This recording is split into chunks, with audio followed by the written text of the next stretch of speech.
I guess I might be the only one not excited by the topic of repentance. I was super excited about this SermonSlam. I was like, I have a perfect sermon ready, and then I see the topic of repentance, and it's like, ugh, who wants to talk about repentance to a group of people whose opinions and beliefs I do not know? And the reality of what I know about repentance and the question of sin is that it's an incredibly polarizing topic, because everybody has a different understanding of what it is that I should be repenting for. And if you're an individual of the many increasingly number of people who finds themselves to be a nun, you ask yourself the question, is there anyone that I should be repenting to in the first place? Is there anything that is really worthy of repentance? And even if you're a person who is very confident in your religious tradition, you still probably ask yourself that very same question. What should I be repenting to God for? Does God really care what I eat? Does he really care who I fall in love with? Does he really care how I pray? These are the questions that often have left me confused on many nights.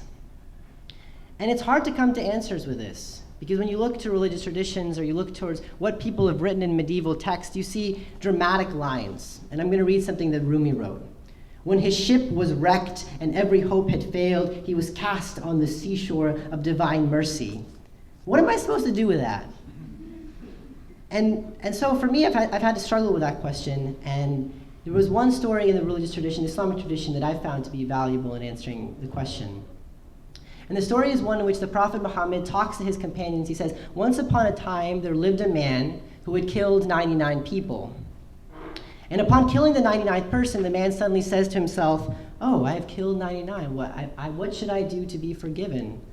And so he goes off and he seeks religious counsel, and he finds this one preacher in some faraway land, and he says, oh, preacher, what should I do to be forgiven? I have killed 99 people.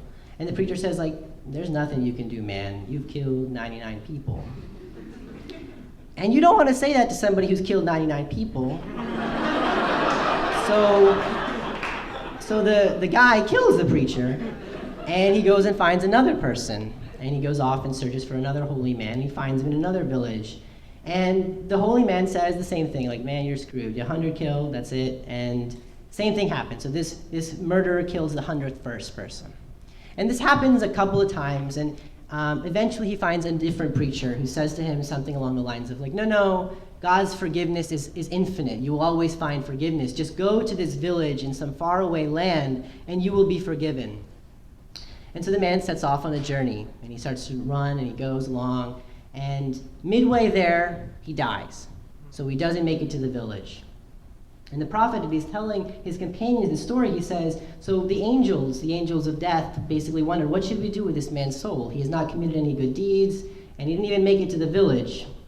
And so they basically come up with an idea of saying, okay, let's figure out where he was closest to. So if he was closest to this good village, we'll consider him of good, and if he was closest to the bad village, we'll keep him of the bad. And so they measure, and they find out that he's closest by 1 cubit meter, or whatever they measured distance back then, and he's closest to the good village, and for that reason, he is forgiven. And it's told in some versions of the story that God literally shakes the earth so that the man will be closer to that good village. And for that reason, he is forgiven. And my takeaway from the story is something interesting, and that I've thought about it, and I thought, the man has not prayed to God for forgiveness, nor has he even done a single good deed. He was supposed to make it to the village, and then conceivably, once he was a part of that village, he would start to do good things to make amends for his sins. And yet he doesn't make it to the village, and yet still God forgives him.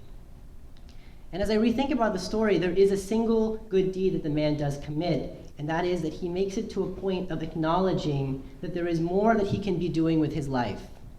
In fact, he doesn't just have one good deed, but he has 3 or 4, however many good deeds that it took for him to go to holy man. Because upon being refused forgiveness, it takes effort to tell yourself, no, there is still something I can do to become better. And so for me, I've taken from that story that wherever your starting point is, that at the point of you acknowledging that there is more that you can be doing, that is where forgiveness can be found. I found a lot of value and comfort from this line by Tariq Ramadan, who's a contemporary Islamic scholar, who says, God is not monitoring your mistakes, he is watching, always watching your intentions. Thank you.